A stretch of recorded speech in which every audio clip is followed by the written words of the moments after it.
ዕብራውያን 13 ታይተሃል። ታዲያ ምን ችግር አለው? ማለት ኤርሚ ተደብቆ ነው እንደሄደው ወይስ ኤርሚ የተደበቀ ሰው ነው? አይተው እሱ ወሬ ለማስቀየስ ነው። ዕብራውያን 13:10 እንደ አንድ ኦርቶዶክሳዊ ምን ትላለህ? መሰዊያ ያለን ብሎ ሲል ጳውሎስ ስለ የትኛው መሰዊያ ነው የሚናገረው? ስለ እናንተ ታቦት ነው ወይስ ስለ ሌሎች ጠረጴዛ ነው? ምን ትላለህ? እስኪ ተንተን አድርገው እስኪ። በኢትዮጵያ ኦርቶዶክስ ቤተክርስቲያን በራስ እንግዲህ ኦርቶዶክስ በመሆነ የምትጋራው የሌሎችም ቤተክርስቲያን ካለ ዕብራውያን 13:10 በኦርቶዶክስ ቴክስት ምን እያለ ነው የዕብራውያን መልእክት ጸሐፊ? ታብ ኮፒ ሊንክ ሼር አድርጉት። አሁን ቅዱሳት መጽሐፍት ሲተነተኑ ሲመሰጠሩ ታዩታላችሁ፣ በኦርቶዶክስ እይታ ማለት ነው። እሺ ከላይ ያለው ሰው ላስወርድህ ነው ደግመህ እንዳትልክ። እሺ ከላይ ያለው ሰው እሺ በዛ ብለው ሶሪ ስልክ እየገባብኝ እኮ ነው። በኢትዮጵያ ኦርቶዶክስ ቤተክርስቲያን በመጀመሪያ ግን ስለ ታቦቱ ከማውራታችን በፊት ታቦትን እኔ ስለ ታቦት አላወራሁም፣ ስለ መሰዊያ ነው ያወራሁት። ዕብራውያን 13 ስለ ታቦት አያወራም። አይ ስለ ታቦት መሰዊያው፣ ጽላቱ፣ ታቦቱ የተለያየ ነው። መስዋዕት የሚቀርበት መሰዊያ አለ፣ ጽላት አለ፣ ታቦት አለ፣ የተለያየ ነው። ኦኬ እሺ እኔ አሁን የዕብራውያን 13 ነው የጠቀስኩት። ዕብራውያን 13 ምን ይላል ነው ያልኩት እንጂ ኦርቶዶክስ ምን አላት አይደለም ያልኩት። የዕብራውያን 13ን ትርጓሜ ስትመልስ አይ ቲንክ ተደብቀሃል። ባትደበቅ ደስ ይለኛል። ስልክ ነው አይ ቲንክ ገብቶብኛል ብሎ የሚለው ታውት ግድ የለም እንዳታስወጡት። ዕብራውያን 13ን ሊተረጉምልን የሚችል ሰው ነው የተፈለገው።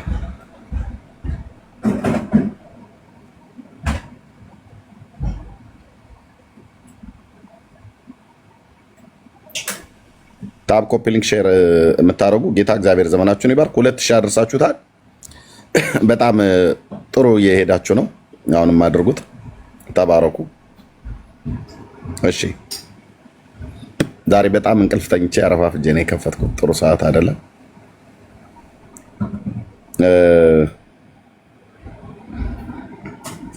ኦኬ እሺ እንታገሰዋለን፣ ችግር የለውም። እህትዬው እንኳን ደህና መጣሽ። ሰላም በይ እስከዛ። እሺ ኤርሚዬ ሰላም። የተወደዳችሁ ክርስቲያናት ወንድሞች የጌታ ጸጋና ሰላም ይዛላችሁ። እንዴት ናችሁ? ሰላም ብያለሁ ሁላችሁንም። እንግዲህ ሼር አድርጉት፣ ታብታብ አድርጉ በደንብ ለሁሉም ሰዎች እንዲዳረስ በደንብ ታብታብ ይደረግ። ኮፒ ሊንክን በደንብ እየሄደ ነው። ጸጋ ይብዛላችሁ። ተባረክ ኤርሚዬ፣ ስላየው ደስ ብሎኛል እና በጣም ቆንጆ ርዕስ ነው ይዘህ የገባኸው። እንግዲህ ገብቶ የሚያወሩ ከሆነ እንጠብቃለን።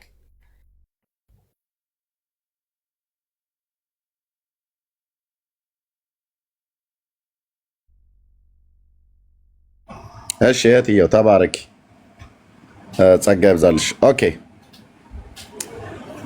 መሰዊያ ያለን ብሎ ሲል ቅዱስ ጳውሎስ ምን ማለት ነው? ወይ ደግሞ የዕብራውያን መልእክት ጸሐፊ ያው ቅዱስ ጳውሎስ ተብሎ ስለሚታመን በቅዱስ ጳውሎስ ነው የያዘው። ሌላም ነው ብሎ ስለሚሉ እዛ ክርክር ውስጥ አልገባም። አንዴ በርናባስ ነው ይላሉ፣ አንዴ አጵሎስ ነው የጻፈው ይላሉ። ችግር የለው ብቻ ጳውሎስ ብሎ በሚለው እንበል። 13 መልእክት የጻፈ ሰው ዕብራውያንን ሊጽፍ የሚችል እውቀት የለውም ብለን አንልም። አይጠረጠርም ጳውሎስ።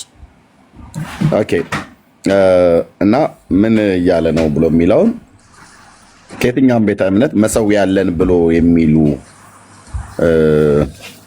ከመካነ ኢየሱስ፣ ከኦርቶዶክስ፣ ከካቶሊክ ማናቸው መጥተው ዕብራውያን 13:10ን ጠቅሰው መሰዊያ ያለን ብሎ ማለቱ ጠረጴዛው አለን ማለቱ ነው፣ ታቦት አለን ማለቱ ነው፣ ጽላቱ አለን ማለቱ ነው ብለው የሚሉ ማናቸውም ሰዎች መጥተው ማውራት ይችላሉ። መጽሐፍ ቅዱስ ላይ ቆሞ ማለት ነው። እሺ ቴንክ ዩ አቤል። ከየት ቤተ እምነት ነው? ኤርሚ እኔ እኮ ትግርኛ ነው የምናገረው፣ ግን እዚህ አማኒ ነኝ። እኔ በኢየሱስ የጌታ ያመንኩ ሰው ነው። ሰላም ልበልህ ብዬ ነው። በጣም ነው የሚወድህ። ተባረክ። በቃ ቴንክ ዩ ወንድሜ። ኦኬ ዊ ላቭ ዩ። እሺ ቴንክ ዩ ብራዘር። እሺ አላዛር ከየት ቤተ እምነት ነው? ከታች አለው። አማኝ ነኝ። የሚሪ እንዴት አመሻችሁ ሁላችሁም ወገኖች? ትምህርቱን ለመከታተል ነው የገባሁት። እሺ ቴንክ ዩ። በዛ ብሎ ለምን ወረድክ? ከአቅም በላይ ሆነብህ? ና ተመልሰ በዛ ብሎ እንደ ኦርቶዶክሳዊት ብለህ ላፍ ብለህ ወጣ አይደል? ምን አለ መሰለ፣ እኔ ስዊዘርላንድ ነው የሚኖረው። እዚህ ፕሮግራም ነበረ የኦርቶዶክስ ምናምን። ስለዚህ ነው አንተ እዚህ ምናምን አለ። ስለዚህ ያ ኤርሚ በቃ ከመቀጠል ውጪ ሌላ የለህም፣ ቀጥል። በቃ ብዙ እዚህ የተናወጠ ስለሆነ የጠላት በቃ ይናወጣል። አንተ ከመቀጠል ውጪ ሌላ የለህምና ቀጥል። በቃ ተባረክ። ቴንክ ዩ ወንድሜ፣ ተባረክ። አይ መብቱ ነው፣ ግን ካየ መናገር ይችላል። እሺ ዕብራውያን 13:10 ላይ መሰዊያ አለን ብሎ የሚለውን ቃል ኮት አድርጋችሁ በየቤተክርስቲያናችሁ ላለ ነገር የምትጠቅሱ ከካቶሊክ፣ ከኦርቶዶክስ፣ ከሉትራን እንደዚሁም ከመካነ ኢየሱስ መምጣት ትችላላችሁ። ምክንያቱም እነዚህ ሶስቱ አብያተ ክርስቲያናት መሰዊያ ያለን ብለው ስለሚሉ ማለት ነው። እና መሰዊያ ያለን ብሎ የሚለውን ደግሞ ሲጠቅሱ አንዳንዶቹ ይሄንን ቃል ይጠቅሳሉ። ዕብራውያን 13:10 ኦኬ። ስለዚህ በኦርቶዶክስ ስላለ መንበሩ ከናጎበሩ ወይ ደግሞ ታቦት ብላ ለምጠራው ነው የተናገረው ቅዱስ ጳውሎስ ይሄን ክፍል፣ ወይ በመካነ ኢየሱስ ቤተክርስቲያን እና በሉትራውያንም አልታር ወይ ቅዱስ ጠረጴዛ መሰዊያ ብላችሁ የምትጠሩት መድረክ ላይ ስለሚደረገው 4 እግር ስላለው ጠረጴዛ ነው ቅዱስ ጳውሎስ ይሄን የተናገረው? ወይስ በካቶሊክስ ቤተክርስቲያን መሰዊያ ያለን ብሎ ለሚለው እነሱም ጋር ፔሳ ብለው በሚሉት ቅዱስ ጠረጴዛ ብለው ለሚሉት ለሱ ነው የተናገረው ጳውሎስ? የዕብራውያን መልእክት ጸሐፊ አዎ ብሎ የሚል ሰው ካለ ይምጣ። ከሶስቱም ወይ ከአራቱም ቤተክርስቲያን ነው እየጠራ ያለው። ዱብ ዱብ በሉ እንጂ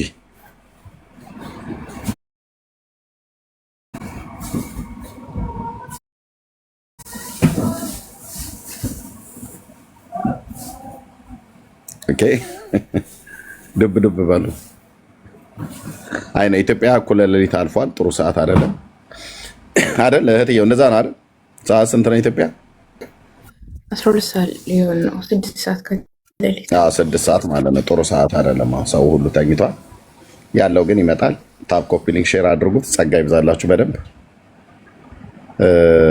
ተባረኩ። እሺ ቴዲ ተዴ ነው ተዲ። አቤት። እንዴት ነሽ? ከየት ቤተ እምነት ነው? አይ እኔ በጌታ ነኝ። ሰላም ነው አይደል? ደህና ነኝ እኮ ስለላክሽልኝ ነው። ርዕሱ ላይ ልታወሪ ነው? አይ አይደለም። እኔ ያው እንዲሁ ልማር ነው የመጣው እንጂ እኔ ጴንጤ ነኝ። ተባረክ የታችን። እሺ ታች ከሆነው ይሰማል አይደል? ድምጼ በደንብ ይሰማል። ኦኬ። በዚህ ጉዳይ ላይ አላዛር ጥያቄ የለህም አይደል? ዕብራውያን 2 ነው ያልከኝ እንትኑ? ያው ይሄው ጽሁፉ ይታያል። አንተ መሰዊያ ያለን ብለህ የምትልና በወንጌል አማኝ የት ቤተክርስቲያን እንዳለ አልጠየቅኩም። እኔ ኢንተርናሽናል እንትን ነው የማመልከው። ሳር ቤት አካባቢ አይሲ ያወቀው ኢቫንጀሊካል። ኦኬ።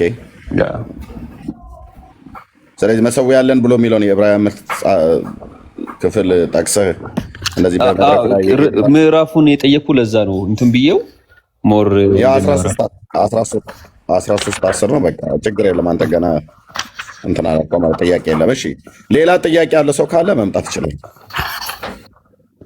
እዚህ ቃል ላይ ቆሞ አዎ ይሄንን ጳውሎስ ያለው በየቤተክርስቲያናችን ስለምናስቀምጠው ጠረጴዛ ነው ብሎ የሚል ሰው ካለ አዎ ይሄንን ጳውሎስ የተናገረው በኦርቶዶክስ ቤተክርስቲያን ስርዓት ይዘው ተሸክመው ስለሚወጡት ታቦት ተብሎ ስለሚባለው ነው የተናገረው ብሎ የሚል ሰው ካለ ከኦርቶዶክስም ከካቶሊክም ከሉትራውያን ከመካነ ኢየሱስ ዌልካም። እዚህ ቃል ላይ ቃሉ ላይ ቆሞ ለማውራት አቀማለኝ ብሎ ያለ ቴዎሎጂያዊውን ማንም ይሁን መምጣት ይችላል። ቤቱ ክፍት ነው ለማለት ነው። እንደውም ቴዎሎጂያን እዚህ ላይ አቅማቸውን ማሳየት አለባቸው። ተምረናል ብሎ ያሉ ኮሌጅ የበጠሰው ሁሉ ማለት ነው።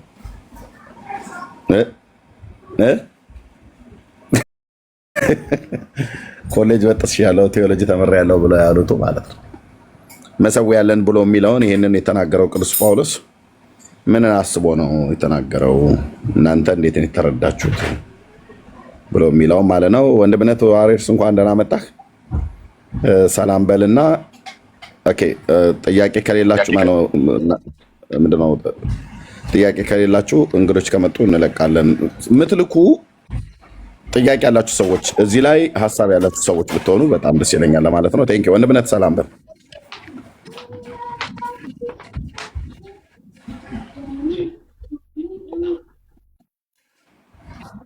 በሁላችንም ላይ ይሁን። መሲ ሁላችሁንም ሰላም ብያለሁ። ደስ ብሎኛል። ጥሩ ርዕስ ነው በእውነቱ። ጠዋትም ጀማምራው ነበር። አሁን እንግዲህ ማን መጥቶ እንደሚያብራራው ምንመለከተው ይሆናል። ኤርሚዬ በእውነቱ ጊዜ ስትሰጠኝ እኔም አወራለሁ። በጣም ደስ ይለኛል። ጊዜ ስትሰጥህ እንግዶች ካልመጡ በስተቀር ቃሉን አታብራራም። ብሉይ ኪዳንም አዲስ ኪዳንም ብለህ ምንም እንዳትል አደራ። መተው ይንገሩ። መጀመሪያ መተው ይንገሩ። ከእነሱ መስማት እንፈልጋለን። ኦኬ። አንድ ነው የተፈለገው። ለሞት መድኃኒት ይፈለጋል። ለሞት መድኃኒት ከኦርቶዶክስ፣ ለሞት መድኃኒት ከመካነ ኢየሱስ፣ ለሞት መድኃኒት ከሉትራውያን፣ ለሞት መድኃኒት ከካቶሊካውያን መሰዊያ ያለን ብለው ስለሚሉ ማለት ነው። እነዚህን አብያተ ክርስቲያናት የጠራሁት እና ዕብራውያን 13:10 ላይ ቆሞ በደንብ አድርጎ ብትንትን አድርጎ ሊያስተምረን የሚችልና እኛም ከዚህ በኋላ በየቤተ ክርስቲያናችን ያስቀመጥኑን ጠረጴዛ መሰዊያ ብለን እንድንጠራው ሰዎች ሲጠይቁን ዋቢ አድርገን ዕብራውያን 13:10 እንድንጠቅስ እነሱ እንደሚጠቅሱት እንደዛ እንድንል የሚያደርግ ሰው ካለ ይምጣ። ቀስቅሷቸው፣ ተኝተውም ከሆነ ማለት ነው። በቅዱስ ቃሉ ነው እየተነጋገርን ያለነው ለማለት ነው። ቴንክ ዩ። እሺ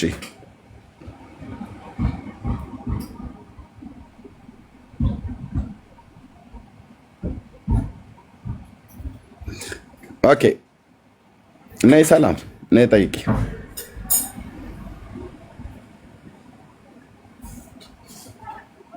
ነይ ግቢ። ሰላም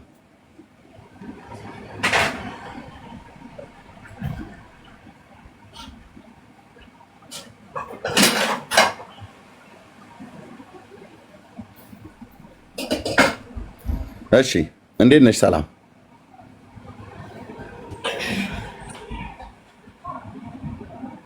አይሰማም?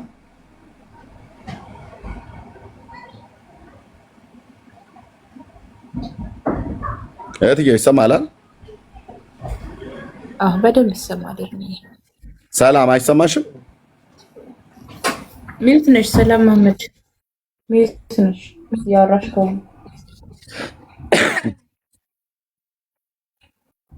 ደህና ነን ጌታ ይመስገን። ማይክሽ እኮ ኦፍ ነው። እሺ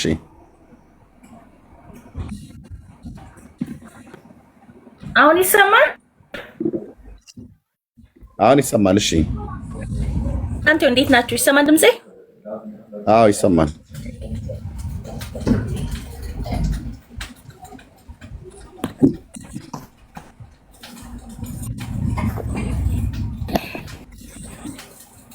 ምንድነው? ኔትወርክ ነው? ሼር ያው እኔ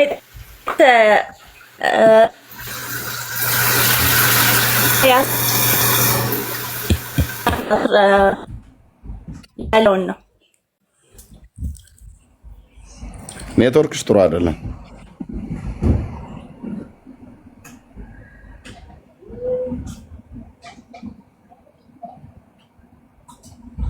ኔትወርክሽ ጥሩ አይደለም። ኔትወርክሽ ወጥተሽ ግቢ ወይንም ተመልሰሽ ወጥተሽ ግቢ። አሁን የሚሰራ ይመስለኛል። መሲ ይሰማል ነው? እስቲ አሁን እሺ ሰላም ላንተ ይሁን ኤርሚ፣ እንዴት ነህ? ሁላችሁም ሰላም ብያለሁ። ደህና ነኝ ጌታ ይመስገን። እሺ ያው ከታች ያስቀመጥኩት ጥቅስ ብዙ ጊዜ ኦርቶዶክሶች ዮሐንስ ራዕይ 11:19 ላይ ያለውን በሰማይ ታቦት አለ የሚለው የብሉይ ኪዳን ታቦት ነው ብለው ሲያብራሩ ብዙ ጊዜ እሰማለሁ። በእኛ በኩል ደግሞ ይሄ ጥቅስ ሲብራራ አልሰማሁኝም እና እንዴት ነው የሚብራራው ነው ጥያቄ። እነሱ ናቸው የጠየቁሽ? አይ እነሱ ጠይቆኝ ሳይሆን አይቻለሁ። የሆነ ጊዜ ቤት ከፍተው በዚህ ጥቅስ ላይ ሲነጋገሩ ነበር፣ ታቦት አለን ብለው ማለት ነው። ኦኬ። እና አንቺ አልተጠየቅሽም፣ አልመለስሽላቸው ማለት ነው? እኔ አልገባሁኝም፣ አልመለስኩም። ኦኬ። ለማለት ሞክሬ ነበረ። ምዕራፍ 12 ሲብራራ ከሱ ጋር የተያያዘ ነው ምናምን የሚል ጽሑፍ አይቻለሁ ጎግል ላይ። እሺ ቴንክ ዩ። ኦርቶዶክሳውያን ራዕይ መጽሐፍ ምዕራፍ 11 ቁጥር 19ን ሲያብራሩ የብሉይ ኪዳኑ ታቦት ነው በሰማይ ያለው አሉሽ አይደል? አዎ እንደዛ ነው። አንቺ ይህን ቃል ሲናገሩ በእልልታና በጭብጨባ ማጀብ ነበረብሽ። ለምን በይኝ? ለምን ብትይ አክሱም ጽዮን ማርያም ነው ያለው ብለው ታቦቱን ሲናገሩ የነበሩትን የዘላለም ውሸት አፈረሱት ማለት ነው በራሳቸው አፍ።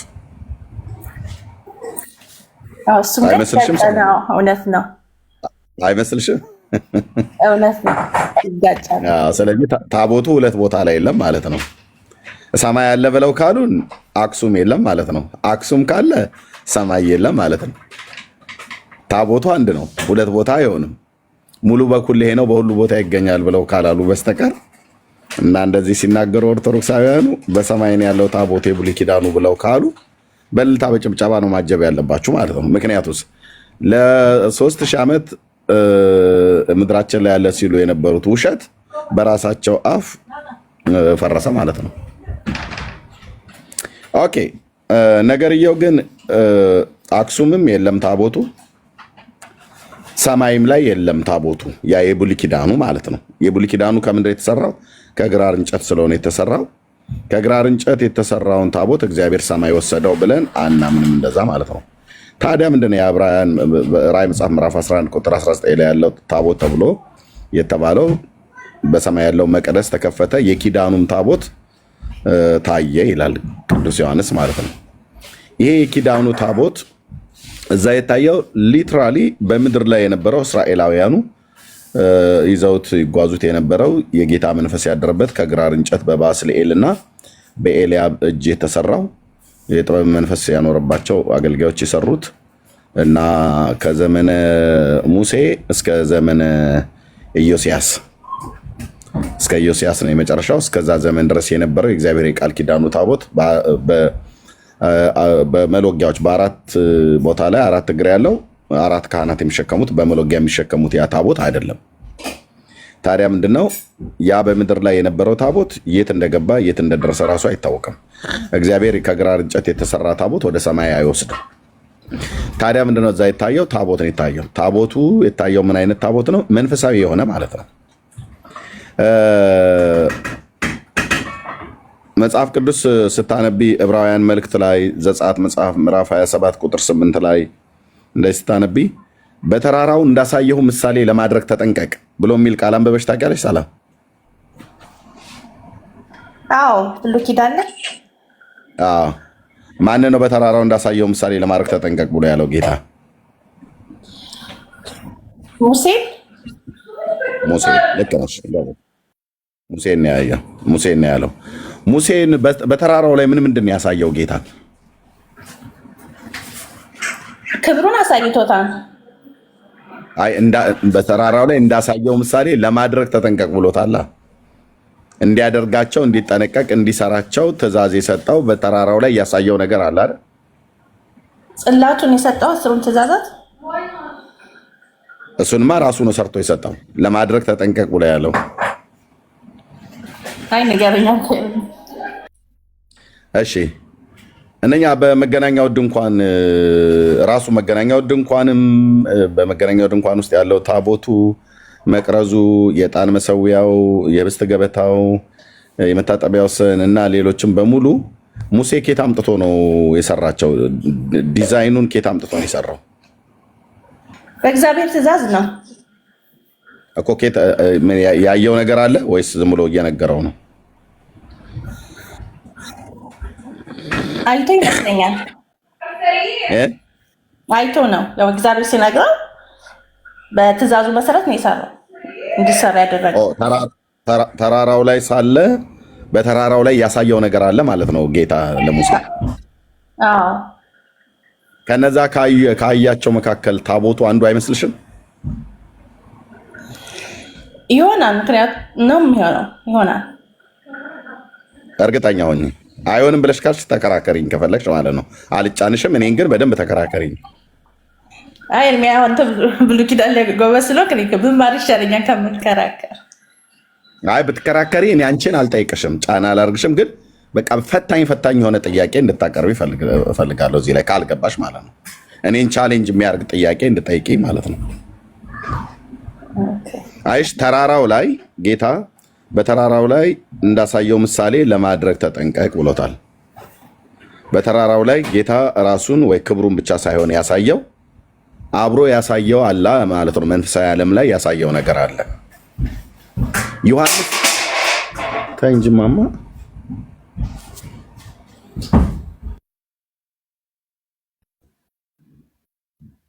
ሻሎም ኤርሚ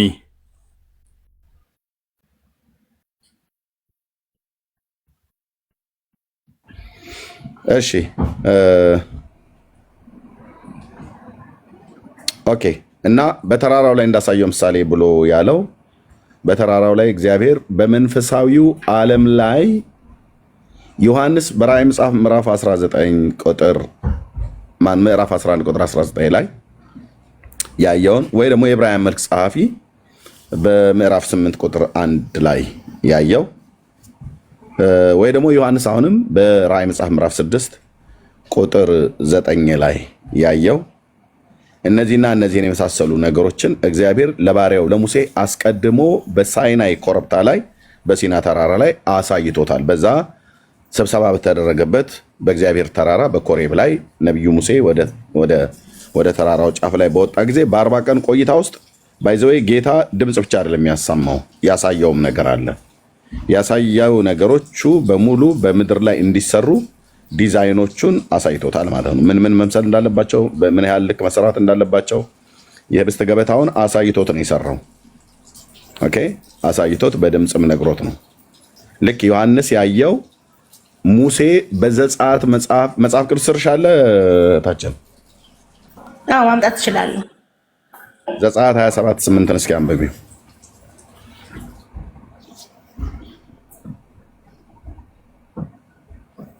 ቴንክ ዩ። ከዚህ ከመቅደሱና ከመሰል አገልግሎት ጋራ ብሉይ ኪዳን ላይ የአገልግሎቱ ስርዓት ላይ ጥያቄ ያላችሁ ማናችሁም ሰዎች መግባት ትችላላችሁ። አይ ልሞግትህ እችላለሁ ብሎ የሚል ሰው ካለ ማንም ሰው መምጣት ይችላል። ሚዩት አድርጉት፣ እንደገባችሁ ሚዩት አድርጉት።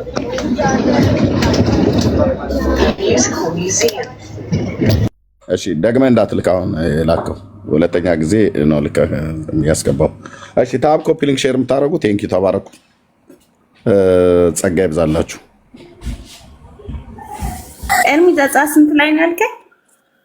27:8 ከ1 እስከ 8 አንብቢ እስቲ። በተለይ ቁጥር 8 ላይ ነው ያለው፣ ግን ከ1 እስከ 8 አንብቢ። እሺ በኢየሱስ አነባለሁ። እርዝመቱ 5 ክንድ ወርዱም 5 ክንድ፣ መሰዊያው ከግራር እንጨት አድርግ፣ 4 ማዕዘን ይሁን፣ ከፍታም 3 ክንድ ይሁን። በአራቱ ማዕዘን ቀንዶች ታደርጋለህ። ቀንዶቹም ከእርሱ ጋር በአንድ የተሰሩ ይሁኑ። በናስም ለብጠው። አምድ የሚሆኑንም ምንቸትን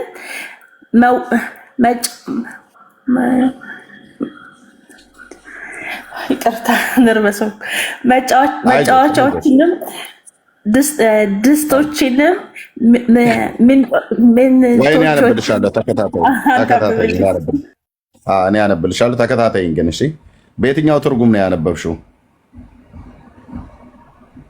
ኦኬ በ54 ትርጉም አይደል? 54 ትርጉም አይደል? በቃ ተከታታይ ነው። ኦኬ ቴንክ ዩ ተባረኪ፣ አይዞሽ። ርዝመቱ 5 ክንድ ወርዱም 5 ክንድ መሰዊያ ከግራር እንጨት አድርግ፣ 4 ማዕዘንም ይሁን፣ ከፍታውም 3 ክንድ ይሁን። ቁጥር 2 በአራቱም ማዕዘን ቀንዶችን ታደርጋለህ፣ ቀንዶቹም ከእርሱ ጋር በአንድ የተሰሩ ይሁኑ፣ በነሐስም ለብጠው አለው። አመድ የሚሆንባቸው ምንቸቶች መጫሪያዎቹንም ድስቶቹንም ሜንጦዎችንም ማንደጃዎቹንም አድርግ፣ ዕቃውንም ሁሉ ከነሐስ አድርግ። ይሄ ቁጥር 3 እና 4 ከአንድ ጀምሮ አሁን እየተናገረ ያለው ስለምንድን ነው? እንስሶች ሲታረዱ ስጋቸው የሚቃጠልበት ከውጭ ያለው በአደባባዩ ላይ ያለው የነሐስ መሰዊያ የሚባለው ማለት ነው። የነሐስ መሰዊያ የሚባለው ማለት ነው። ባይዘዌ ቅዱስ ጳውሎስ ዕብራውያን መልክ መጽሐፍ ምዕራፍ 13 ቁጥር 10 ላይ መሰዊያ ያለን ብሎ ያለው ይሄ ካህኑ ይታያቸዋል። ፒክቸሩ ላይ የምታዩት መሰዊያው እሱ ነው። ቀንዱ ይታይሻል እህቴ ሰላም፣ ማይክሽን ክፈችው። ቀንዱ ይታይሻል መሰዊያው ጫፍ ጫፍ ላይ? አዎ ጫፍ ጫፉ ላይ አራቱ ማዕዘን ማለት ነው። አዎ ይታያል። በካህኑ እጅ በኩል በዛኛው ደግሞ በዚህኛው ያለው ማለት ነው። አራቱም ይታያል። ራሱ መሰዊያውም እንደዚህ ነው አሰራሩ። አራት ማዕዘን አለው። መሎጊያ ያለው እንደ ታቦቱ መሸከም ያለው ካህናቱ ከቦታ ቦታ ሲንቀሳቀሱ ይዘውት እንዲሄዱ ያኔ በምድረ በዳ ይጓዙ በነበሩበት ሰዓት ላይ መሸከሚያ መሎጊያ ያለው 4 እግሮች አሉት። ይሄ ማለት ነው። እና በነሐስ ለብጠው አለው። ከግራር እንጨት ስራውና በነሐስ ለብጠው። አመዱ አሁን ለምሳሌ እዚህ ቁጥር 3 ላይ አመድ የሚሆንባቸው ምንቸቶች ይላል። ከዛ መጫሪያዎቹን፣ ድስቶቹን፣ ሜንጦቹን፣ ማንደጃዎቹንም አድርግ ይላል። ድስቶቹ ማለት መሰዊያው መስዋዕቱ ከተሰዋ በኋላ ካህኑ ስጋው ተቀቅሎ ሁሉ ይበሉበት ነበር። ባጀው ለጌታ የሚቃጠለው ስቡ ወይ ደግሞ አንዳንድ ነገር እንደ ህጉ እንደ ስርዓቱ የሚቀርበው ደግሞ ወደ ቅድስተ ቅዱሳን ከገባ በኋላ ባጀው ብሉይ ኪዳን ላይ ማንም ሰው ጥያቄ ያለ ሰው ካለ ይምጣ። ማንም ሰው አይ ሟገታለሁም ብሎ የሚል ሰው ካለ የነሸጠው ጴንጤም ኦርቶዶክስም ካለ ይምጣና ማውራት ይችላል። ተሳስተሃል ብሎ የሚል ሰው ካለ ማለት ነው። ኦኬ በተለይ እነዚህ ጥጋበኛ የሆኑ ቴዎሎጂያንም ባገኛቸው በጣም ደስ ይለኛል። ኮሜንታሪ ላይ ተገላብጠው መጥተው እያዝልኝ ቤቱ የሚሉ በየቤቱ ሲደነፉ ስለማያቸው ማለት ነው። ኦኬ ብዙ ጊዜ ሲደነፉ ስለማያቸው ያለ ኮሜንታሪ የአይኑ የማይገለጥ ቴዎሎጂያዊ ብሉይ ኪዳን ላይ ለማውራት አቅም አለኝ ብሎ ካለ ይምጣ። ኦኬ ቴንክ ዩ።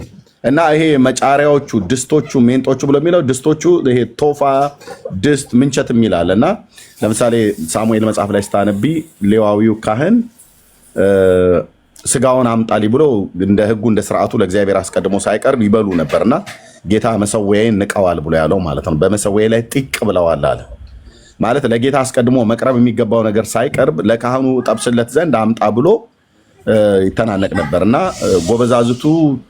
የጎበዛዝቱ ኃጢአት እጅግ የበዛ ነበር። ባይዘው በሴሎ ዝሙት ብቻ አልነበር የሚደረግ የነበረው፣ የጌታን መሰዊያ ይንቁ ነበር፣ የጌታን መስዋዕቱንም ጭምር ይንቁ ነበር። ኦኬ ምን ማለት ነው? መሰዊያውን ስትንቁ መስዋዕቱን ናቅሽ ማለት ነው። ለጌታ አስቀድሞ መቅረብ አለበት። ምንም ነገር ሌዋውያን ካህናት አይበሉም፣ ለጌታ የሚቀርበው ማለት ነው። ባይዘው ለኃጢአት ስርየት የሚቀርቡትንም ደግሞ ይቃጠላሉ እንጂ አይበሉም። በፍጹም አይበላም። ይቅርታ አድርጉልኝ። እኔ አንዳንድ እንደው መጽሐፍ ቅዱስን በጥልቀት እንኳን ያላነበቡ ሰዎች ሲደነፉ ስለማያቸው ነው። እና ድንፋታቸው እዚህ ቢመጡ ጥሩ ነበረ። ፊት ለፊት 1-1 ይለይልን ነበር። ጴንጤም ይሁን ኦርቶዶክስ ማለት ነው። የእውነት እና ይሄ ክፍል ግን ብሎ የሚለው እነኚህ አመድ የሚሆኑባቸው ምንቸቶች፣ አመዱ እንግዲህ እንትኑ እንጨቱ ሲቃጠል በእግዚአብሔር መለኮታዊ እሳት ነው የሚቃጠለው። እንስሳውም ሁሉ ጭምር አብሮ ነው የሚቃጠለው። ሲቃጠል ያ የሚቃጠለው አመዱ የሚፈስበታል እዚህ መሰዊያው ላይ ወደ ውስጥ ማለት ነው። እና ለሱ የሚሆን መጫሪያዎች አሉ፣ አመዱን ጎትተው የሚያወጡበት ማለት ነው ከዚህ መሰዊያ ላይ ማለት ነው።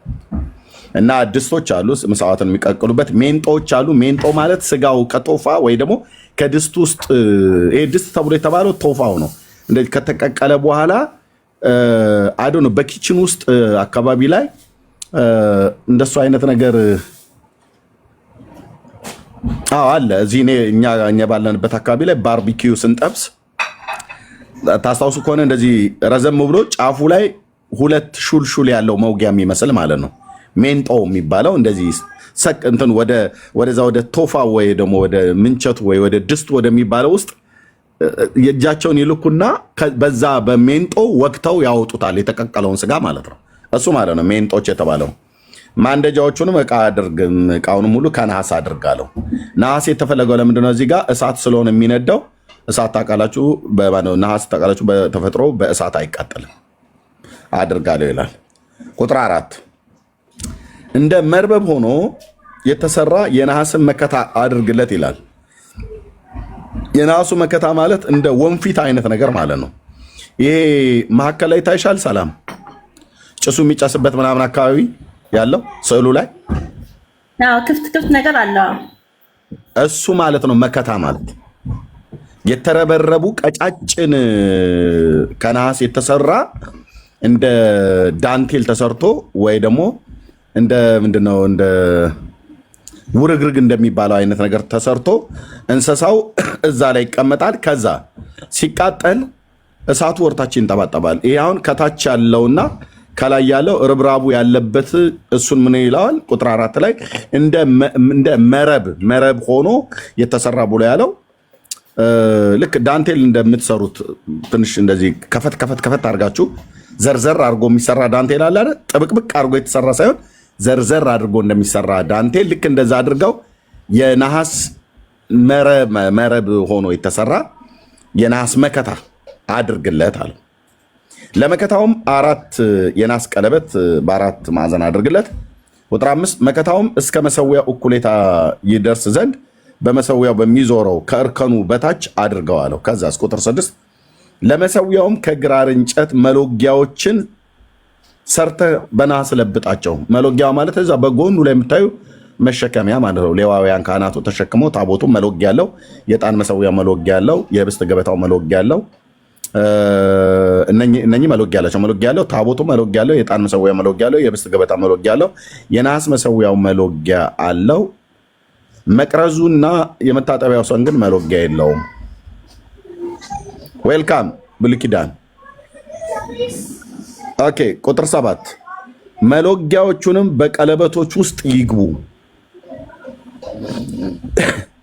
በመሰዊያውም ስትሸከሙ መሎጊያዎቹን በሁለት ወገኖች ይሁን ካለ በኋላ ቁጥር 8 የሚለውን ይሁን ከሳንቃዎችም ሰርተህ ካለ በኋላ ባዶ አድርገው ካለ በኋላ በተራራው እንዳሳየው ምሳሌ እንዲሁ አድርጉ አለው። አይተሸዋል። ስለዚህ አሁን የታዘዘው ትእዛዝ እግዚአብሔር ለሙሴ በተራራው ላይ ያሳየውን ነው ማለት ነው። አስቀድሞ የሆነ ዲዛይን ጌታ እንዳሳየው ነው ያለው። እንደነገርኩ ብቻ አይደለም ያለው፣ ነግሮታል። አዎ፣ ግን ደግሞ እንዳሳየው ብሎታል፣ አሳይቶታል ማለት ነው አይደል?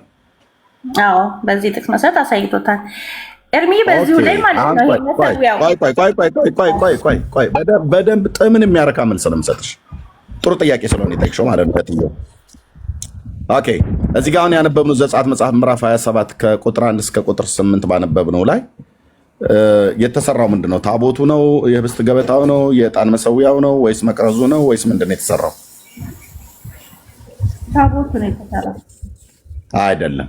አየሽ፣ በትክክል አልተከታተልሽኝ ማለት ነው። አሁን ባነበብነው ክፍል ላይ ምንድን ነው የተሰራው? ይሄ መሰዊያውን ፊት ላይ ያስቀመጥነው ማለት ነው። መሰዊያ ነው ታቦቱ። አይ አይልም። ምንድን ነው የሚለው ነው? ቅዱስ ቃሉ ምንድን ነው ብሎ የሚለው? ቁጥር 1 ምንድን ነው ብሎ የሚለው?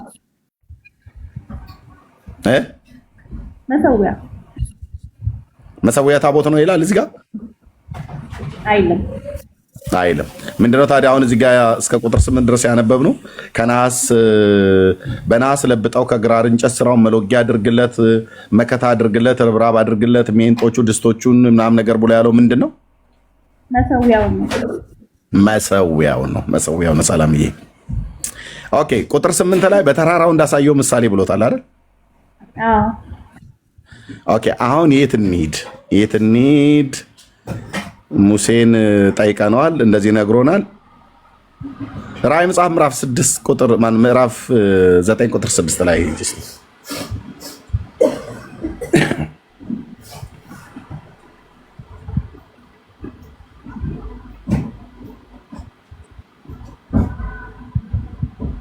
ምዕራፍ 6 ቁጥር 9 ምዕራፍ 6 ቁጥር 9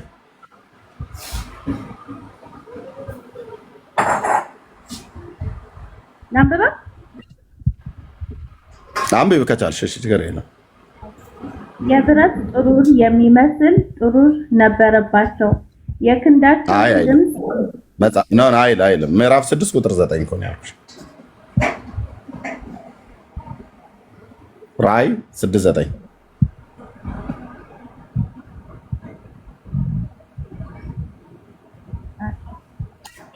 አምስተኛውም ማህተም በተፈታ ጊዜ ስለ እግዚአብሔር ቃልና ስለ ጠበቁት ምስክሮች የታረዱት የሰዎች ነፍስ በመሰዊያው በታች ታየኝ አየሁ። ኦኬ ከምኑ በታች አየሁ ይላል? ከመሰዊያው በታች። ዮሐንስ ራእዩን ያየው በሰማይ ነው ወይስ በምድር ነው? በሰማይ ነው ያየው።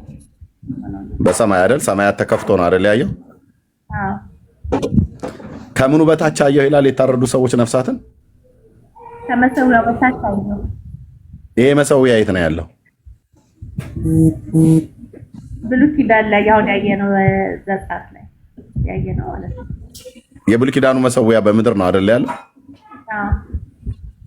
ዮሐንስ ግን አየሁት ያለው መሰዊያውን የት ነው? በሰማይ ነው በራእይ ያየው። ስለዚህ በሰማይ መሰዊያ አለ ማለት ነው። ታየው ካለ የትክክለኛ መሰዊያው ካለ ይሄንን የብሉይ ኪዳን መሰዊያ ነው ማለት ነው እኮ። ስለዚህ አይቷል ማለት ነው ዮሐንስ። አዎ በራእይ አይቷል። በራእይ አይቷል። ሊትራሊ የሆነ መሰዊያ ነው ያለው ያየው ምድር ላይ እንደነበረው አይነት ራእይ ትክክልም ሊሆን ቁሳካል የሆነ ነው ያየው። ቁሳካል ማለት የሚዳሰስ የሚጨበጥ የሚሸከሙት ነው ያየው። እርግጠኛ አይደለም። አይመስለኝም። አይመስልሽም? ካልመሰለሽ ምኑን ነው ያየው ማለት ነው? ኢየሱስን ሊሆን ይችላል። ኧረ በፍጹም በፍጹም በፍጹም በፍጹም። እሺ ከታች መልሱላት። ምኑን ነው ያየው ታዲያ? ከታች መልሱላት እስኪ ጽሁፍ ላይ በኮሜንት።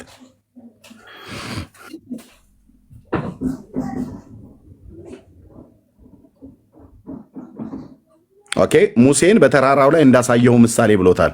ሙሴ ገና ከግራር እንጨት ስራ ብሎ ያለውን በድምፅ የነገረውን ያሳየውን ወርዶ በነ ባስልኤል በኩል ሳይሰራ በፊት ለሙሴ አሳይቶታል ማለት ነው።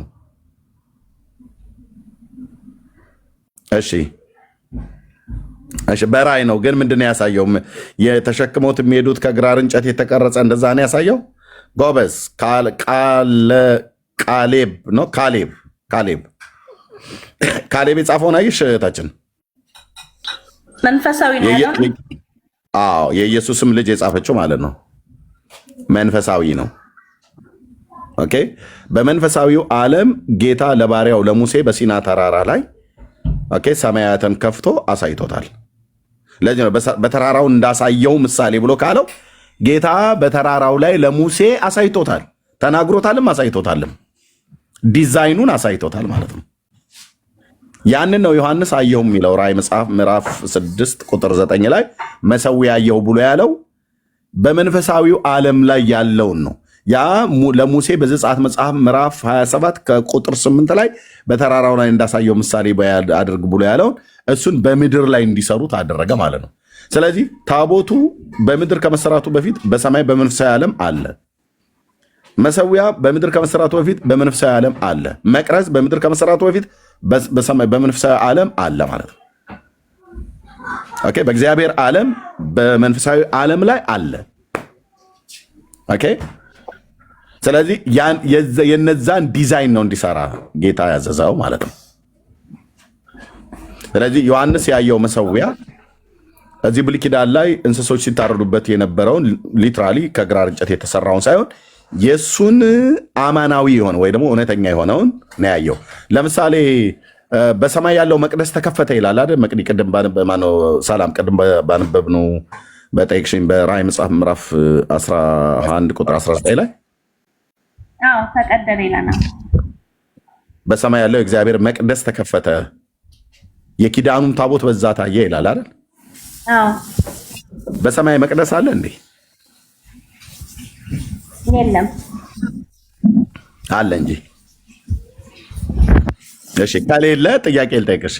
ለምሳሌ ጌታችን ኢየሱስ ክርስቶስ በኮርማዎች በፍየሎች በጥጆች ደም ሳይሆን የራሱን ደም ይዞ ለዚህ ፍጥረት ባልሆነች የዘላለም ቤዛነትን አግኝቶ ለዚህ ፍጥረት ባልሆነች ድንኳን ገባ ይላል አይደል? አዎ በእጅ ባልተሰራች ይላል ነው። አዎ ድንኳን አለ ማለት ነው በሰማይ። ኦኬ ቅድም መንፈሳዊ መስላልከኝ የሆነ የሚታይ ሳይሆን በቃ መንፈሳዊ የሆነ አለ ማለት ነው። ለዚህ ፍጥረት ባልሆነች ብሎ ካለሽ አለ እኮ ማለት ነው።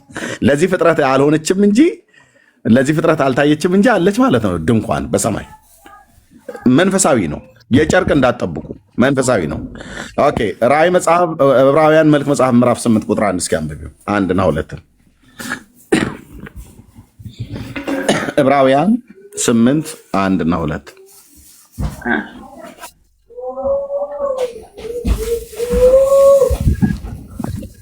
ከተናገረውም ዋና ነገር ይህ ነው፣ በሰማይ በግርማው ዙፋን ቀኝ ተቀመጠ፣ እንዲህም አለ ሊቀ ካህን አለን።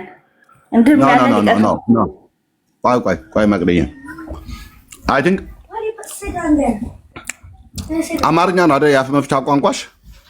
አዎ ትንሽ ስለፈራሁኝ ነው ኤርሚ፣ አንተ ቤት ገብቼ ስለማላውቅ። ኖ መፍራት የለብሽም። ለምን ትፈሪያለሽ? ኦኬ መፍራት የለብሽም።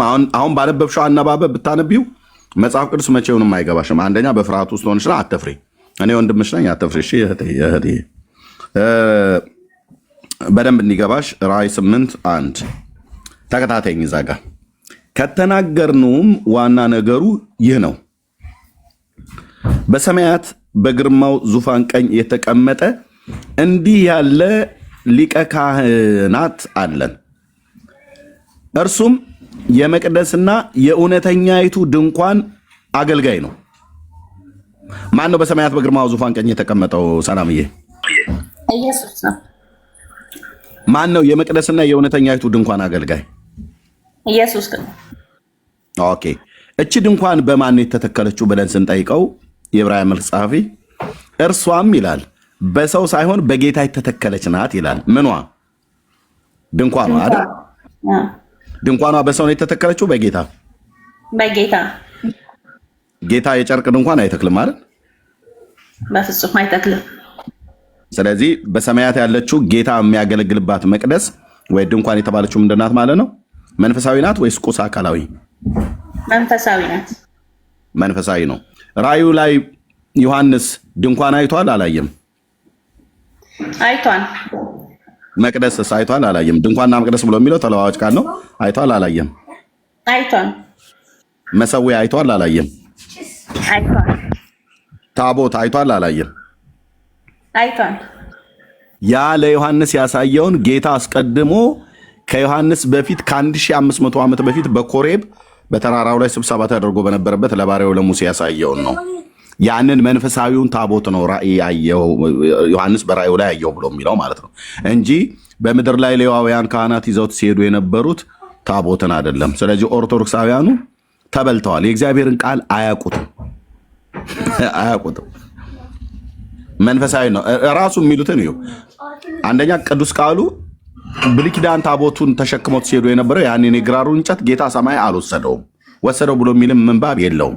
ምንም አይፈይድለትም፣ ምንም አይጠቅመውም። በወርቅ ነው የተለበጠው፣ ከግራር እንጨት ነው የተሰራው፣ ዋና ቅርስ ነውና እሱን አምጡልኝ ብሎ አልወሰደውም። እንደወሰደው መጽሐፍ ቅዱስ የሚናገርበት ምንም ነገር የለም። ታዲያ ዮሐንስ ያየው በራእይ መጽሐፍ ምዕራፍ 11 ቁጥር 19 ላይ ያየው ለሙሴ በዘጸአት መጽሐፍ ምዕራፍ 27 ቁጥር 8 ላይ እንደዚሁም በዘጸአት መጽሐፍ ምዕራፍ 25 ላይ ጭምር ሁሉ ጭምር ጌታ የተናገረውን እሱን ያየው ማለት ነው። ለምሳሌ ቆይ አንዴ ላምብላችሁ። ኦኬ ዘጸአት 27:8 አንዴ ተመልሰን የቀድሙና አንብበው። አዎ ሳንቃዎችን ሰርተ ባዶ አድርገው በተራራው እንዳሳየው ምሳሌ እንዲሁ ያድርጉት አሉ። ተራራው ለጌታ ምሳሌ ያሳይቶታል ማለት ነው። ዲዛይን ሰጥቶታል ማለት ነው። ተምሳሌታዊ የሆነ ነገር አሳይቶታል ማለት ነው። መንፈሳዊ ዓለም ላይ በእጅ የማይጨበጥ በመላጊያ ያልተላገ በወርቅ ያልተለበጠ ግን መንፈሳዊ የሆነ በመንፈሳዊ ዓለም ላይ ታቦት፣ በመንፈሳዊ ዓለም ላይ ድንኳን፣ በመንፈሳዊ ዓለም ላይ መቅደስ፣ በመንፈሳዊ ዓለም ላይ መሰዊያ አሳይቶታል ማለት ነው ለሙሴ። ያንን ነው ለዮሐንስ ያሳየው። ሰላም አግኝተሽኛል? አዎ በጣም አይቻለሁ። በዚህ ተያይዞ ማለት ነው ብዙ ስታስተምር ያለውኝና ቤተ መቅደሱ ሲሰራ ታቦት እንደገና ይኖራል ወይስ አይኖርም? የለም፣ የታቦት ነገር ለዘላለም አብቅቷል፣ ተዘግቷል። ሁለተኛው ቤተ መቅደስ እንኳን እነ ዘሩባቤል በሰሩት ቤተ መቅደስ ውስጥ ከምርኮ በኋላ በተመለሱበት ጊዜ ታቦት የሚባል የለም። ያለ ታቦቱ ቤተ መቅደሱ ተሰርቶ ነበረ። አዎ ዘሩባቤል የሰራ ያለ ታቦቱ የነበረ ቤተ መቅደስ ነው እና ሲሰሩት አሁን ታቦት አያስፈልጋቸውም። እና በዚህ ክፍል ላይ እንደ በተራራው እንዳሳየው ምሳሌ ለማድረግ ተጠንቀቁ ብሎ ያለው በዘጸአት መጽሐፍ ላይ የእግዚአብሔር ቃል ዘጸአት መጽሐፍ ምዕራፍ 25 ቁጥር 40 ላይ ሄዳችሁ ብታገኙት በተራራው ላይ እንዳሳየው ምሳሌ እንድትሰራ ተጠንቀቅ ይለዋል። ዘጸአት 25 9 ላይ እንደዚሁ እኔ እንደማሳይ ሁሉ እንደ ማደሪያው ምሳሌ እንደ ዕቃው ሁሉ ምሳሌ እንዲሁ ስሩት ብሎ ይላቸዋል። ዕብራውያን መልእክትም ላይ ሲናገር ምዕራፍ 8 ላይ ሲናገር እርሱም ሙሴ ድንኳኒቱን ሊሰራ ሳለ እንደተረዳ ለሰማያዊ ነገር ምሳሌና ጥላ፣ የአምላካችን ቃል እኮ በጣም እንዴት ደስ እንደሚል ምሳሌና ጥላ የሚሆነውን ያገልግሉ፣ በተራራው እንደተገለጠልህ ምሳሌ ሁሉን ታደርግ ዘንድ ተጠንቀቅ ብሎት ነበረና ብሎ እንደዚህ ይናገራል ማለት ነው። ስለዚህ ራእይ መጽሐፍ ምዕራፍ 11 ቁጥር 19 ላይ እግዚአብሔር ያሳየው ታቦት፣ እግዚአብሔር ያሳየው መቅደስ መንፈሳዊ እንጂ ኦርቶዶክሳውያን በጭንቅላታቸው ላይ ይዘውት የሚሄዱት ታቦት ብሎ የሚሉትን ጣውላ እንጨት በቫርኒሽ የተለቀለቀ እሱን አይደለም የሚያሳየው። ሸሚዬ በጣም አመሰግናለሁ። ተባረክ። የምጠይቀው ግን ካለ መጠየቅ ትችላለሽ። ትክክል አይደለም ብለሽ የምትይውም ነገር ካለ ክፍሉ ንገሪኝ። እኔ አንቺን አልጠይቅሽም፣ ታብራራልሻለሁ። አይ ልክ ነው። ሳነበው ይሄን አሁን የነገርከኝን አንድ ጥቅስ እንዳየሁትኝ ዮሐንስ ምዕራፍ 12ን ካብራሩ በኋላ ስለ ሴቷ ከተናገሩ በኋላ የሴቷን የሚገልጽ ነው ብለውም ያብራሩ አይቻለሁ። ስለዚህ የሆነ አንተ ያብራራው በደንብ ገብቶኛል፣ መንፈሳዊ መሆኑ በጥቅስ ጋር ስለሆነ። ያ ራይት ተባረኪ። እና ያ መሰዊያ ብሎ ጳውሎስ የተናገረው የዕብራውያን መልእክት ላይ የተናገረው ምዕራፍ 13 ቁጥር 10 ያው አንድ ሰዓት ሊሆን ነው። አንድ ካቶሊካዊ፣ አንድ ኦርቶዶክሳዊ፣ አንድ ሉትራዊ፣ አንድ መካኒሳዊ አልቀረበም። መሰዊያ ያለን ብሎ ለማለት ይሄን ጥቅስ ይጠቅሳሉ። ኦኬ፣ ይሄን ጥቅስ ይጠቅሳሉ። መሰዊያ ያለን ብሏል ብለው ማለት ነው። ይሄን ጥቅስ ክሌም ካረጉ በኋላ ግን ሲያብራሩት እጅግር የሌለው ማብራራት ነው የሚያብራሩት። ጳውሎስ መሰዊያ ያለን ብሎ ያለው በመካነ ኢየሱስ ቤተክርስቲያን ስርዓት የጌታ እራት የሚያስቀምጡበትን ጠረጴዛ እያሰበ አይደለም ጳውሎስ ይሄንን ያለው። ኦኬ፣ ዕብራውያን ላይ እዚህ የተጻፈው መሰዊያ ያለን ብሎ ሲል ኦርቶዶክስ ታቦት ብላ የምታወጣው እሱን እያሰበ አይደለም ጳውሎስ የጻፈው። ነው ብሎ የሚል ሰው ካለ ከካቶሊክ፣ ከኦርቶዶክስ፣ ከሉትራውያን፣ ከመካነ ኢየሱስ ማንም ሰው መምጣት ይችላል። ምክንያቱም እነኚህ አብያተ ክርስቲያን የጠራኋቸው መሰዊያ ያለን እያሉ እነሱ ስለሚናገሩ ማለት ነው። እና ቴንኪው ተባረኩ። በዚህ መቀጠል እንችላለን። እህትየው ቁርስ ልብላ። ቤቱን ምሪው አልሽ አይደል መሲ? እሺ ኤርሚ። ኦኬ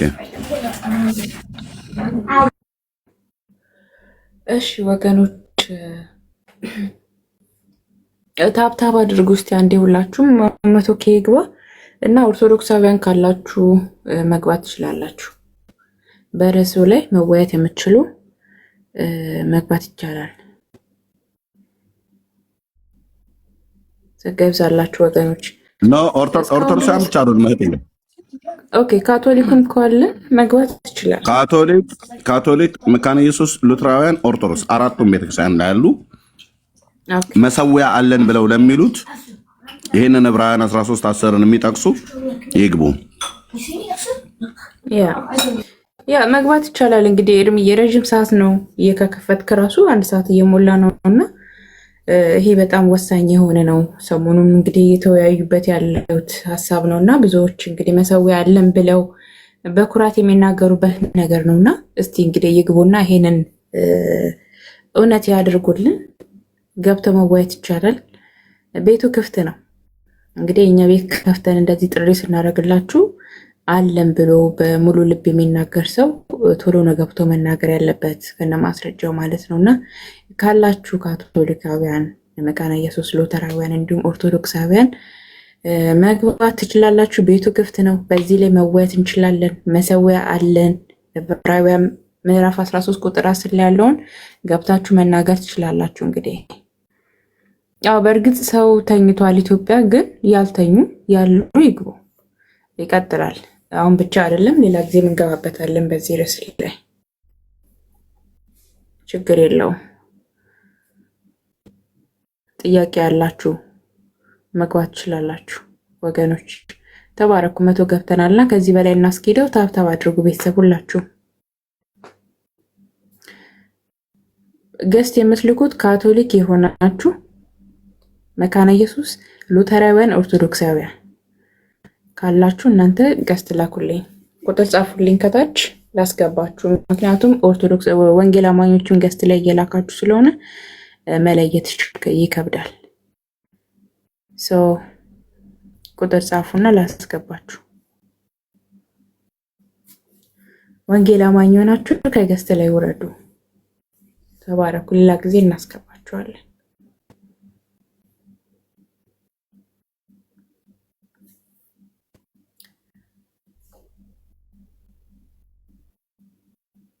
እሺ